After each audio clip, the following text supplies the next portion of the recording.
Welcome to Senior Insights. My name is Cynthia, and today we're going to talk about a lot of things. I had intended to actually talk about hands, but when I was preparing for it, I got a lot of information on things that I could talk about with hands, and I wrote up a script and everything, and then I started to record it, and I said, this is just not me. It was very philosophical, but not in the same way that we talk about relaxation and meditation and mindfulness and all that. I just found that it was kind of weird, and I was reading the script more. It just didn't come natural. So I said, well, now what are you going to do? Because I have a video that's due to come out. Well, you'll be watching it right now. So I said, well, you can talk about hands, or you can talk about anything, or you can talk about whatever comes to mind. So that's kind of what I decided to do, and maybe I'll throw hands in there occasionally because hands are extremely important. Look at these hands. They're all wrinkled. They have bony deformities. They're crooked. I can't get rings over some of the knuckles and stuff. And when I look at them, I say, oh, God, those hands are ugly. And I remember this picture from my first wedding. I don't know if any of you have had these before, with the diamond ring and the beautiful new wedding hand and both hands intertwined. And it was beautiful. I remember that was my favorite picture of the whole wedding album. Isn't that funny? It was on the back page, and I still have that picture someplace, but I couldn't find it in time to do this video because I'm running out of ideas. So pop me a few ideas in the comments, please. But our hands, really, they've been through a lot. They're not ugly. They're beautiful. They're beautiful just like we are. They're like miracles. They are miracles. We are walking, talking miracles. And one of the members of this community the other day told me that I was a walking, talking miracle. And do you know how good that made me feel? It made me feel really good. A couple of the other comments that I got yesterday from new people said that I was a hoot. 2 people said I was a hoot. Now, what does being a hoot mean? It means being kind of silly and funny, I guess. I didn't look it up. I should have looked it up and see what AI said. But the way I responded was, I think that what's happening to me, because I see that, I've always had that kind of silliness to me, or the hoot in me, but I think that it's finally coming out, that it's been suppressed for 76 years. And it's finally coming out because of all of the things that we talk about. We talk about letting go. We talk about getting rid of negative things. We talk about decreasing anxiety. Don't hang around with people that drag you down. Don't do things that you don't want to do. All these things. We talk about who cares what other people think.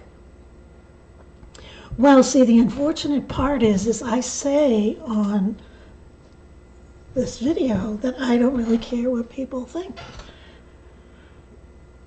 But I don't think that that's true in real life. Now, this is real life, but there's a screen there, and I don't know any of you. So I can be myself, and I don't have to be afraid to be judged, because if you don't want to watch, you don't have to. And if you do, hooray, because somebody gets it. Somebody understands that I'm a hoot. I'm not really a hoot. But I like to laugh at myself. I like to laugh at some things. If you asked me if I like laughing, I would say no, because I never laugh. But I laugh all the time on here. When I spill stuff on the floor when I'm doing one of those pitiful cooking videos, I just laugh. I laugh and I say, oh good, they'll have something to laugh about. And I remember there's a, a member of the community named Elizabeth, and I hope she doesn't get mad at me for saying her name. I should have asked her permission, but she'll understand.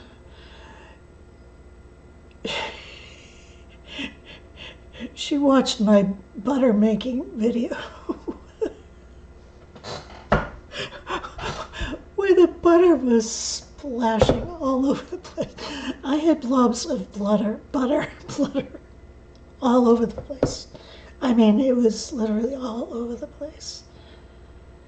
And she said to me, maybe you should have used cheesecloth. And I said, well, to myself, dang it, I have cheesecloth in the other room. Anyway, but she didn't say, what a jerk you are. You know, are you so stupid you don't know how to drain the butter off? No, she said it kindly and humorously. I mean, I took it humorously because I'm trying to laugh at my mistakes. But that's actually a gift, you know, because you can wallow and stuff. Believe me, I've done it. I still do it. I mean, I don't want you to think that I'm just one happy-go-lucky person. Well, I'm going to stop being a hoot for the moment, and I'm going to go back to the hands. The hands are so awesome. I got to look at my notes for this because, like I said, it doesn't really come naturally. They reflect wisdom and experience. They reassure. How about caressing the face of someone you love, or your child, or someone who's dying? What does that convey? And it conveys love. It conveys maybe empathy, comfort. I bet every single one of your hands has done that and knows exactly what I'm talking about. They provide an intimacy. What about your relationship with your spouse or your partner or your significant other? Hands taking care of your baby, sitting at the bedside of a loved one, holding hands, greeting someone, shaking hands. Our hands were probably the first thing that reached to the sky when we were born, and they're going to be the last thing that get touched when we die. Hopefully, someone will be there holding our hands. Let me just read this little poem, and then I will let you go. The hands now weathered are maps of the soul. They're given and gathered and carried the toll. But in every soft wrinkle, in every soft bend, lives the story of love from beginning to end. Thank you very much for watching this video and listening to me ramble.